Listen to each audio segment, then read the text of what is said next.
اور جب تمہارے لڑکے بالغ ہو جائیں تو ان کو بھی اسی طرح اجازت لینی چاہیے جس طرح ان سے اگلے یعنی بڑے آدمی اجازت حاصل کرتے رہے ہیں۔ اس طرح اللہ تم سے اپنی آیتیں کھول کھول کر بیان فرماتا ہے، اور اللہ جاننے والا ہے، حکمت والا ہے۔ اور بڑی عمر کی عورتیں جن کو نکاح کی توقع نہیں رہی اور وہ زائد کپڑے اتار کر سر ننگا کر لیا کریں تو ان پر کچھ گناہ نہیں، بشرطے کہ اپنی زینت کی چیزیں نہ ظاہر کریں، اور اگر اس سے بھی بچیں تو یہ ان کے حق میں بہتر ہے،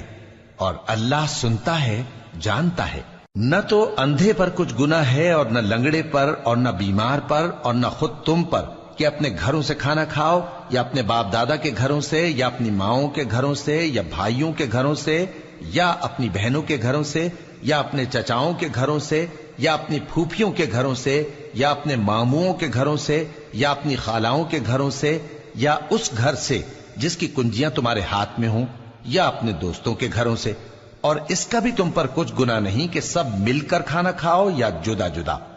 پھر جب گھروں میں جایا کرو تو اپنے گھر والوں کو سلام کیا کرو، یہ اللہ کی طرف سے مبارک اور پاکیزہ تحفہ ہے۔